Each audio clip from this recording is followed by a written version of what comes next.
It's the AM Show on 3 Magic Talk and online. We're 4 minutes away from 7. Good morning to you. Now, you may remember all the fuss in supermarkets when vegans were stamping stickers across meat products in the freezer. Well, look out, the group is back and now they're targeting road signs. They call themselves the Gummy Bears, sort of cutesy. And joining us now is Gummy Bears spokesperson Michael Morris. Michael, g'day, good morning. Good morning. So you will use the stop signs, will you? Yes, we're using the stop signs. To say stop eating animals? Stop eating animals. Why? Why should we stop eating animals? Because it is actually the worst injustice in the history of this planet in terms of numbers and severity of suffering. We don't need to eat animals. We cause immense suffering. In New Zealand alone, we kill more animals than have been killed in all the wars in the 20th century.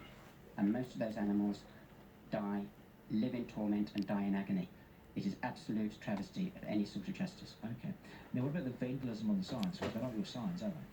There we are conducting a civil disobedience campaign, which is a time-honoured campaign right back from the time of the suffragettes, Gandhi, more recently the Hong Kong protests and Extinction Rebellion. A few tour, I think, did this as well. That's right, yes. In fact, that's where we got the idea from, right back in 1981. It's not original. No. Okay, but that's not your property. It's like graffiti. It is like graffiti, but we are up against a huge disparity of power. The meat industry can afford television advertising. They can afford to come on television most of the time, and I'm actually grateful that you've allowed us to have our say. They can lobby the government. They can afford Saunders and Unsworth, and they pretty much control the economy. We are a small organisation. We have to get creative. A few road signs, when you compare it with 118 million crippled birds in agony, a government report found that 38% of chickens in New Zealand are in absolute agony from lameness, so that we can have our chicken nuggets when we don't even need them. We can be totally healthy and thrive and be a top athlete on a vegan diet.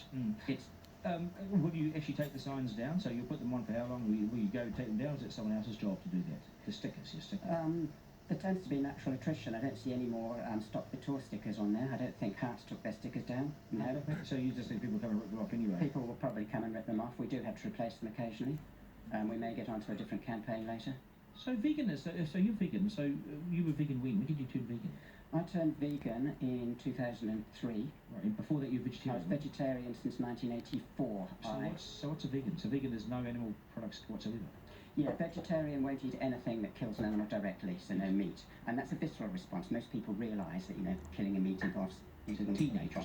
Yeah. What's a vegan? But vegan goes further because you don't eat any animal products as well. No cheese? No cheese. The dairy industry is just as cruel as the meat industry in some ways. The egg industry as well, with the cake. No feta, no goat's milk? No goat's milk. No milk? No cow's milk.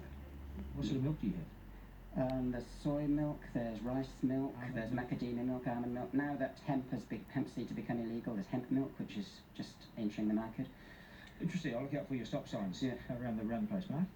But if we were to listen to you and you were to have an impact and achieve the goals that you want to achieve, do you accept that this country would spiral into economic downturn? In fact, it would be a great recession. Quite on the contrary, there's already meat in 30 years' time, according to a recent report by an American think tank. We are going to have precision fermentation that could churn out any molecule we like. Meat is on the way down anyway. Now, there are, again, historical precedents for that. The US South, relied heavily on slavery for its economy, and they used the same arguments then. Lord Nelson used the same argument, that great hero, saying that we needed slavery for the economy. Well, slavery was abolished in Britain in 1837. It was abolished in America soon afterwards. The economies of both those countries have thrived. Michael, we thank you very much. Hands off the gummy bears too, don't you touch those gummy bears.